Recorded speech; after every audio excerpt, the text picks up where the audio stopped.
Oh my gosh, James. It's been a time. It's been a time. It has, man. What happened? We got 3 episodes in and then life just occurred. Well, I mean, you have more excuse than I do. I mean, mine's just work is busy and like, and then you got stuck in Cambodia. Yeah. I had a rough time. So, well, this episode is kind of it's a short episode today, but it's going to be our chance to apologize to our listeners, offer some explanation, and also just catch up. We're not going anywhere. The podcast is back. It was just a lot of things happened in the last month, and that is what it is. So I guess, well, let's just go ahead and I'll start us out, and we'll just do this. It's going to be a short episode today, maybe no adventures in the news, but just kind of us talking about what we've been up to recently and catching up on some business. So here we go.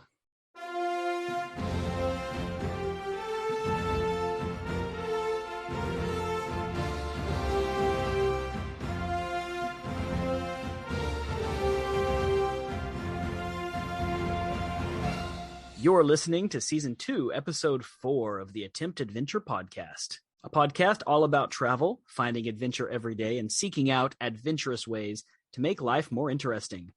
From Bangkok, Thailand, I am your host, Michael Desrosiers, joined as always by my co-host, James Barrett, currently living in Boulder, Colorado. Well, James, it's been some time. We've got a lot to catch up on. Man. Before we start on that, I do have a few orders of business I think that we should talk about. First is the monthly challenge. So I did mine. I admit I did it very last minute. I did it in Cambodia while I was there, but I was able to wake up early on the last day of March to see the sunrise at the Royal Palace area, which was really nice. So it was definitely worth waiting for. How about you? Beautiful. I know that you sent me your picture. How was your sunrise? Basically, I had to be at my job very, very early in the morning. And so I was there for the sunrise. And I was like, you know what? It is hard enough to wake up early and watch it. It counts. And so took a picture and we were good to go. Well, huge thanks to all of our guests who have sent in their sunrise. We've had a lot. I especially want to shout out our big supporter, Nettie, who sent us in a wonderful, wonderful sunrise over the coast, I believe, on one of his biking adventures that he was on. Nettie has won the challenge before, so he's already received stickers from us. So I thought maybe since he's a big supporter, maybe we can send him a coffee mug or something like that. Maybe we can get something special for him. We'll get something good. So Nettie, you're awesome as always. Check your mailbox in a couple of weeks. We'll send you something nice to say thank you for being a big supporter of this show. It's also time to introduce the next monthly challenge, and this is actually a little bit out of order because this next monthly challenge was suggested by a guest. And it's a guest that we're going to have on next week, which is Linda King, the Smart Travelista. And Linda is a travel writer, and she actually suggested doing a monthly challenge about travel writing. Write 100 words describing your hometown or describing where you are living. So this is a little bit different. We've done a lot of photography challenges in the past. This one is using the written word. So write into us. Tell us in 100 words approximately. Tell us about where you live. Describe it as vibrantly as you can. I think it's going to be fun. James and I are going to do it too. Yeah. It'll be fun. You got to write about Boulder. I'll write about Bangkok. It's going to be great. So, and I think that because this one requires a little bit of effort and because we're a little bit behind, I think let's give it 2 months. I think let's give it 2 months again. Challenge. So that would be at the end of June when we will catch up again. So this one will be done in June. This is our monthly challenge or our bi-monthly challenge. So it's going to be fun. 100 words describing where you live and try to paint a picture with your words. Man, James, it has been forever. Like, I don't even know what you've been up to. What's going on, buddy? Oh, buddy. It's been exhausting, honestly. I made it through the end of ski season. For listeners that don't know, I work at a ski resort. Basically, it came down to my last day was really kind of supposed to be April 17th. Yeah. That was supposed to be my last day, but the rest of the HR team that I work on is leaving. And so my boss was basically like, can you please stay through May? Right. And so I've kind of been scrambling and it's just been crazy busy. beyond that, got sick for about a week or two. It's just been a rough time, honestly, and just trying to get life back in order. My wife and I are moving at the end of this lease, and so it's been stressful. Every time that we set aside time to record, something happens. You have something, I have something. There was one day I just fell asleep and forgot. I was just like, oh no. Or like, you text me, you're like, hey man, I'm stuck at work, or like I text you and like my power's out. That happened one time. The power was out, and that was weird. It's just been like, it's just like everything universe is like, no. Yeah.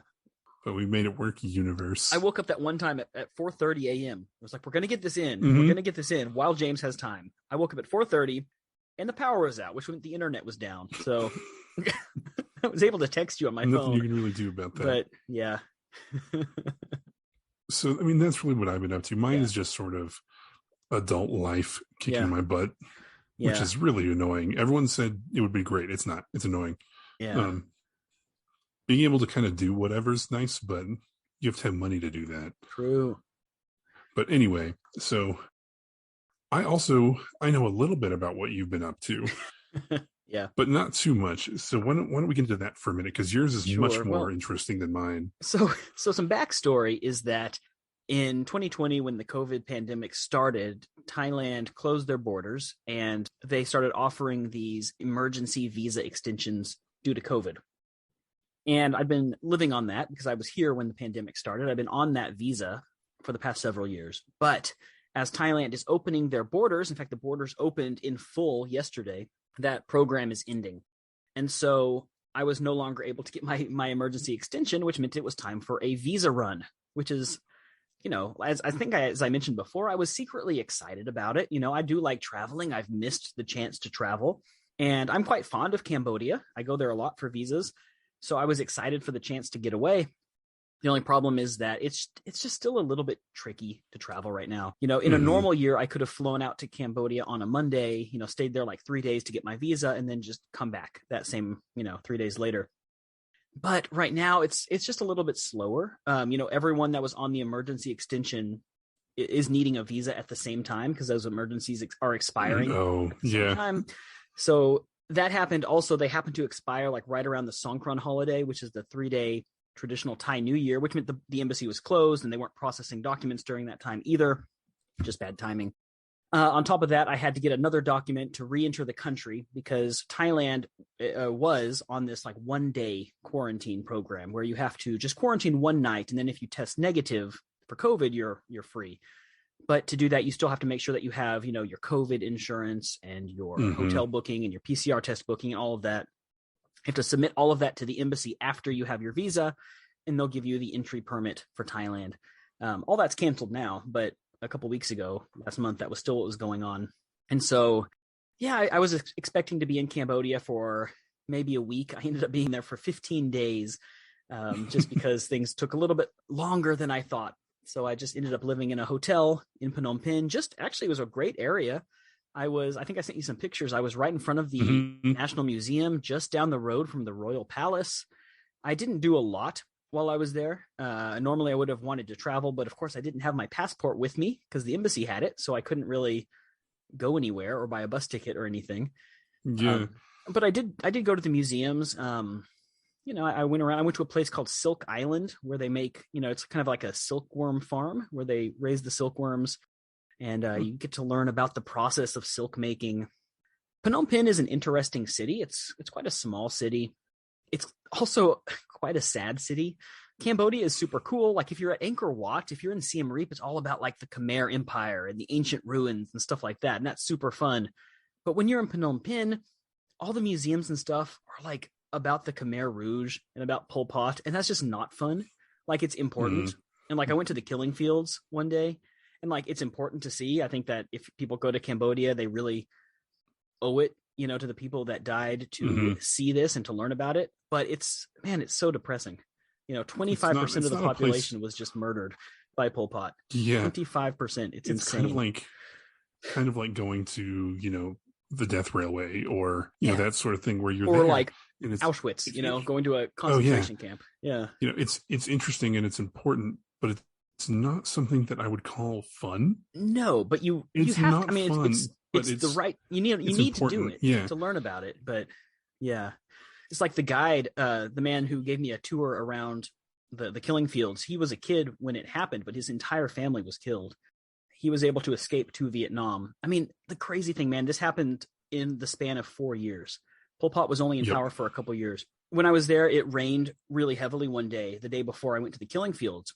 And when I was there, as we were walking around, the man was pointing out on the ground, because it had rained. He said, every time it rains, we find more remnants. I mean, there were just human teeth on the ground that had kind of been unearthed by the rain. And I mean, they have excavated this place like crazy, and they're still finding new remains. I mean, there's a monument, a tower that has skulls in it. And it's like, that's just that's just a fraction. And they're still discovering, new stuff. I mean, man, there were just teeth on the ground. It was really, I don't even know, horrific, terrible. But so it wasn't fun, but I was glad to have seen it. So other than that, Cambodia is nice. They have cheap beer. That was good food. I just hung out in the hotel. I really just worked mostly. It wasn't a very exciting trip, I'll be honest. And I was kind of stressed just because I just didn't expect to be there that long, Yeah, anytime that happens is very stressful, I think. Again, it was not a trip that you planned on going to, have fun with. Right. It wasn't a vacation. I just needed to get my documents. That was that. So it turned into a forced vacation. Kind of, yeah. And those never work as well. True. And then, of course, once I got there, like 2 days after I got there, my wife tested positive for COVID. And I was like, oh my gosh, I've like obviously seen her within the past 14 days. It's like I've kissed her. So that's not good, because I've probably been exposed to COVID now. And if I test positive for COVID, I won't be able to re-enter Thailand. So then I was freaking out. I had a bunch of ATK tests that I carried with me. And then, I mean, of course, you can just buy them like anywhere at the 7-Eleven or whatever for just a couple dollars. So I just ended up taking an ATK test like every other day. And miraculously, I just never got it. I never tested positive, and I was able to come back to the country. But I was really paranoid about that as well, because I thought, wow, well, if I test positive, then I'm stuck in Cambodia until my antibodies return negative, which could be another 2 or 3 weeks. Or worst case scenario, I get back into Thailand and then I test positive in my quarantine, my 1-night quarantine. And then that turns into a 2-week quarantine isolated in Thailand. I don't know. That's funny. I mean, because you've never had it, correct? No. And it's really funny because like people around me have gotten it. My wife got it. Her sister who lives with us has had it. And like, I should have been the first person to get it, James. I'm like always touching stuff, like putting stuff in my mouth. I'm like touching my face. My wife's always scolding me. She's like, don't touch that. Like when we're in public, like if I'm like messing with the thing in the subway, the handrail, somehow I haven't gotten it. And she's super cautious about it. I'm sure she got it at work. I mean, she interacts with way more people than I do because I just work from home. But I should have gotten it. But I should have gotten it. I have no idea how I didn't. I don't know. Touching those subway things builds your immune system. I'm certain of it. Yeah, it's like that episode of The Office where Dwight was getting everyone to sneeze on him.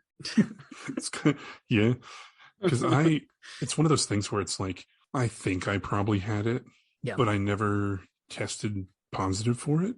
Or the time there was one day I was really sick and had a fever and like all the symptoms. Yeah. But I didn't get tested for it, and it only lasted like a day. So it's like I probably had it, but I've never had a positive test. So I'm going with I've never had it. Yeah, I mean, if I ever had it, I would have had it maybe months ago or years ago. It was asymptomatic because I don't have any antibodies for it. We're all going to get it eventually.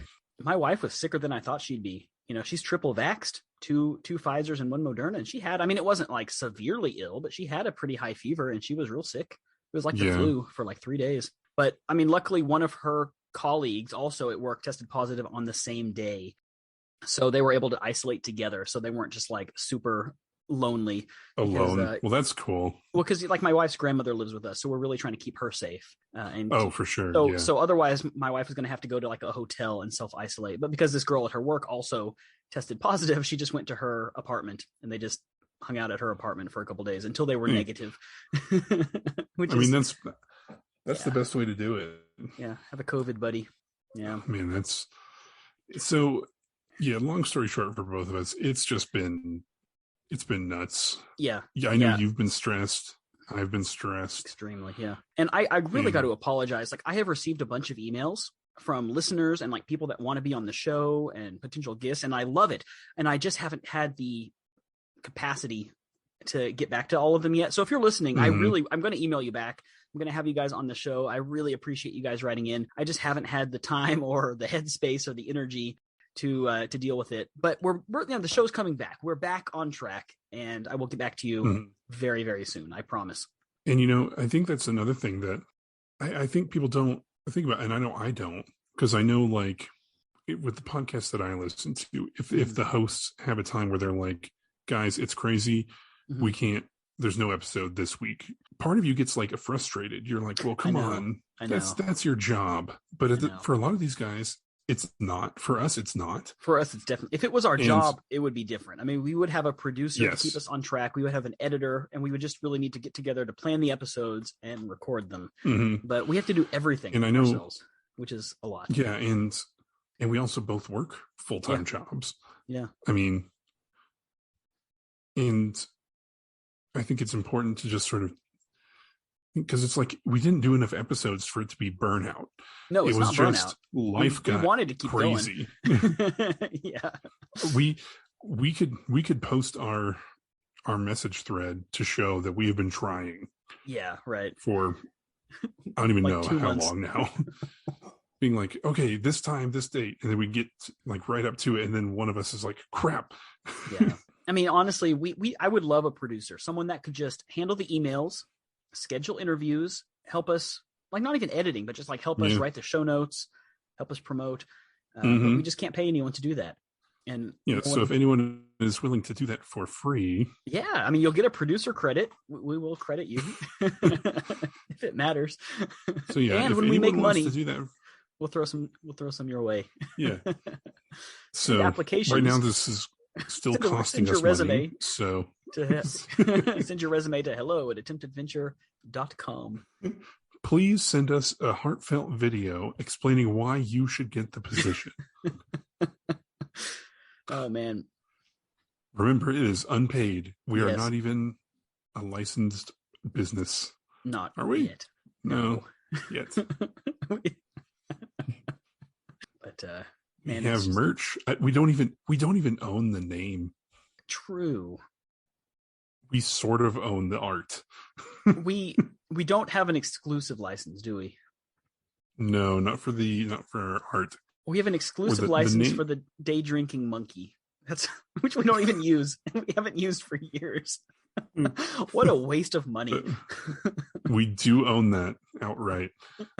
So if anyone wants it, day drinking with Michael and James monkey up for suddenly sale. Our logo is just like a screaming Thai opera mask.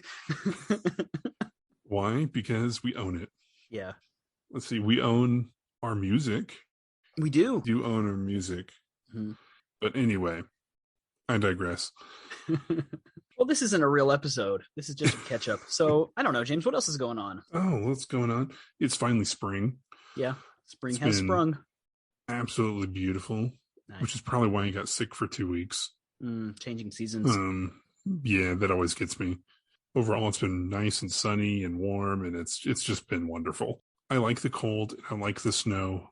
It's been a long winter, and it'd be one thing if I didn't have to go anywhere when it snowed. But I still have to like get up and drive 40 minutes into the mountains for work. So here's the thing. It's different from like when you're growing up in Texas, when it snows and everything stops and you stay home and your mom makes you hot chocolate and you play and you make a snow angel and the next day it's gone and you go back to school. It's just like a fun, nice day off. But when you live in Colorado or somewhere else like that, it's not a day off. My parents lived in Chicago. That's where I was born. And they said, it would snow and then the snow would just stay there for the next several months. And after about a week, it just turns gray and it's just dirty and gross. Luckily, Colorado is dry enough that the snow melts in between. Okay. Yeah. So you still have most of the time there's no snow on the ground like down here. Up in the mountains it's a little different. Like because in my mind it's like, oh, it snowed a foot. Yeah. It's crazy. Yeah. And they're like, all right, go to work. And I'm just like, wait a minute. I shouldn't have to do that. Yep. And working at a ski resort, it's more important that I go to work because it's busier. But anyway. Well, I'm still hoping to get up that way soon, hopefully. I mean, no definite plans yet, but hopefully by the end of the year, maybe early next year. We'll see how things go. Of course, you can come to Thailand now.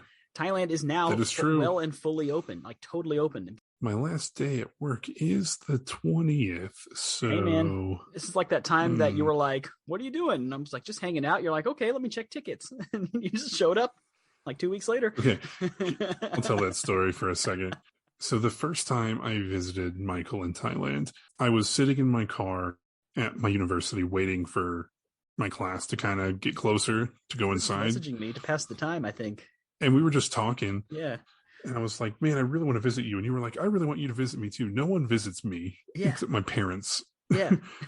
And I was like, hold on, let me check tickets. And I checked them and I was, like 10 minutes later, I was like, all right, bought a ticket. I'll be there like the day after Christmas. That was great. I don't think you really expected me to buy a ticket. I was glad you did. I had nothing else to do for New Year holiday. And then it became a tradition for 3 years where I go to Thailand. That was great. Yeah. Oh, anyway, ladies and gentlemen, thank you for listening to our rant and us sort of trying to get back into the swing of things. We are back and we will be recording more content very, very soon. Totally. I mean, I have 2 interviews already recorded that are coming out in the next couple of weeks. So definitely stay tuned. We've got some really good stuff coming out, guys. We apologize that it's been a bit chaotic. Guys, thanks for your patience and your understanding. Don't forget the brand new monthly challenge. Travel writing, 100 words to describe where you live. Make it sound exciting. If you enjoyed our show, please don't forget to subscribe. Give us a review, although this is not the best episode, I know, because this is just us kind of chatting with you guys, but it does really help us out. And so we look forward to that, guys. But thanks for sticking with us. We will be back. Well, ladies and gentlemen, thanks as always for listening. And until next time, keep adventuring.